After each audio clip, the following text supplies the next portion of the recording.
otros. Bueno, haga de cuenta que este texto tal cual lo vivían en la iglesia primitiva.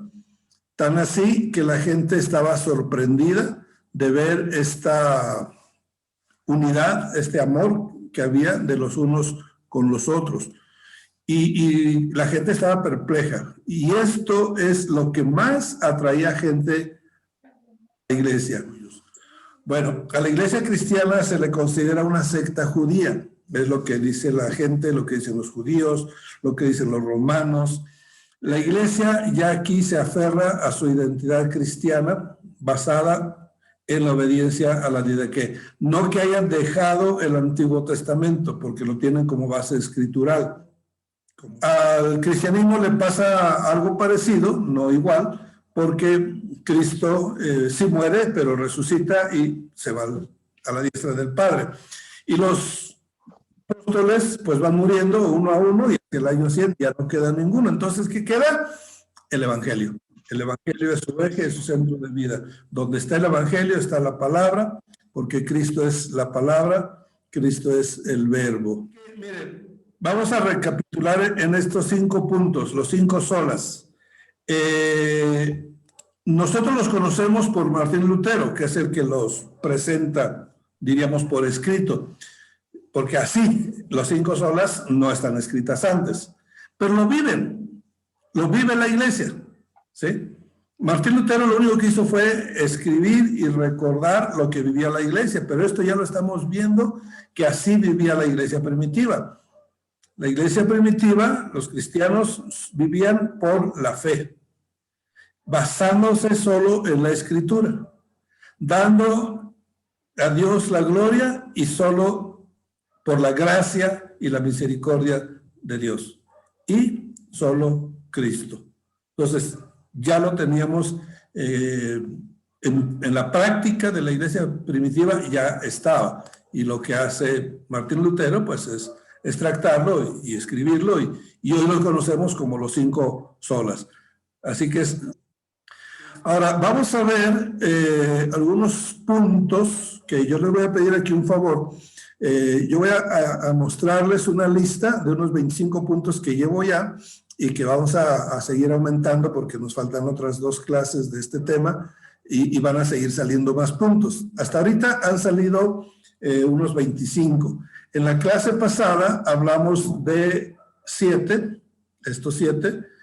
Primero, los cristianos de ese tiempo consideraban un honor morir por Cristo. O sea, se sentían importantes, que se ha enraizado la fe en nosotros. Entonces, el que realmente tiene enraizada esa fe, esa creencia, va a morir por Cristo, como lo dijo Pablo: si muero, por Cristo muero, y si vivo, para Cristo vivo. Bueno, su vida de testimonio, de unidad, de amor, es lo que más convencía a la sociedad, y por ello miles se convertían a Cristo. Entonces, aquí vemos lo importante, importantísimo, que es la vida de testimonio. Podría uno no tener la oportunidad de hablar, pero casi siempre va uno a tener la oportunidad de mostrar. Practicaban ayuno 2 veces a la semana. Ayudaban al prójimo aún si no fuera cristiano. Otra cosa que tenemos muy debilitada, ¿sí? Ahora impera más la indiferencia que la ayuda. El catecúmeno, o sea, el que iba a ser bautizado, ayunaba 3 días antes de ser bautizado. Bueno, ayunaba viernes, sábado, domingo en la mañana todavía no tomaba alimento hasta que era bautizado. Después ya pasaba la celebración con el resto de la iglesia. Cuando el creyente ya estaba listo para ser bautizado, ayunaba viernes, sábado y el domingo por la mañana se le bautizaba por inmersión, sin ropa, separados hombres y mujeres. Esto significa morir al pecado y volver a nacer. Ok, hasta ahí, correcto. Lo entendemos y lo hacemos. Cuando no había agua corriente, se le rociaba la cabeza 3 veces. Es el triple rociamiento. Se le daba a beber agua, simbolizando que estaba limpio por fuera y por dentro. O sea, creo que lo que hacemos mayormente es el primer punto, nada más. Lo demás es una ceremonia, ¿sí? Pero con un significado. El agua simboliza estar limpio por dentro y por fuera, porque el agua representa también la limpieza. Tercero, se le ungía con aceite, porque ahora venía a formar parte del real sacerdocio. Aceite significa unción. Y se le daba leche, cuarto, y quinto, miel, porque había entrado a la tierra prometida. Leche y miel implica vida abundante. Después ya todos se reunían como congregación, donde el nuevo miembro ya participaba del resto del servicio. Recuerden lo que dije hace un momento, hasta aquí no tenían permiso de entrar, tenían que salirse. Pero ahora, como ya está bautizado, ya es parte de la congregación, ya se quedan por primera vez a todo el servicio. Y participaban, sexto, del pan y séptimo, del vino. ¿Sí? Llegaron contagiados estos soldados y entre los soldados se fue propagando, y como los soldados viajaban a diferentes partes del imperio, pues lo extendieron a todo el imperio. Y mire lo que duró, 15 años. 15 años una pandemia. Ahorita tenemos ¿cuántos meses, David? 15 meses. 15 meses contra 15 años. ¿Cuántos millones tuvieron ellos? Cerca de 10 millones. ¿Sí? En una población muchísimo más pequeña. La Ciudad de México, 2 veces la Ciudad de México es la población de todo el Imperio Romano de aquella época. Entonces, imagínense que en eso mueren 10 millones de personas. Bueno, se le llama Antonina por el emperador Marco Aurelio Antonino, que justamente gobernó, fue el emperador prácticamente durante toda la pandemia, del 161 al 180, y la pandemia fue del 165 al 180. También se le llama peste de Galeno, porque si ustedes recuerdan, se oye mucho por ahí en los pueblos o en algunas partes le dicen el galeno. ¿Se acuerdan? ¿Lo han notado? El galeno le dicen al médico porque este médico, que se llamaba Galeno, solo Galeno a secas, italiano, ¿sí? Fue el que más estudió o pudo registrar las características de la pandemia. Punto número 1. La iglesia de la época no tomó la opción autoproteccionista. ¿Qué es la opción autoproteccionista? Pues protegerse, cuidarse, tomar sana distancia, encerrarse, no salir, no contagiarse, evitar a toda costa contagiarse. Esa es la opción autoproteccionista. La iglesia no la tomó, no en ese tiempo. Entre otras cosas, bueno, 2 puntos principales. Estaban ellos convencidos, ejercitados en la fe, de que debían dar la vida por Cristo, y de hecho la estaban dando. Estamos en medio aquí, este tiempo, del 165 al 180, ocurre paralelamente la 4ª persecución. O sea, ya llevan 4 persecuciones la iglesia, donde en cada persecución han muerto miles. Solo en la 3ª, me parece, murieron 10,000. Así, sacrificados en las piedras, crucificados, con la espada, de diferentes formas, cerca de 10,000 murieron. Entonces, ya el cristiano de la época vivía con la idea de que podía morir en cualquier momento y de que sería un honor morir por Cristo. Entonces, tenían un valor de la vida, o un temor por la muerte, mejor dicho, muy diferente del que hoy tenemos. Así que el martirio ya estaban familiarizados con ello. Entonces, ¿qué seguía? Bueno, ya hemos visto que se puede dar la vida por Cristo, pero ¿y qué tal que ahora haya que dar la vida por nuestros semejantes?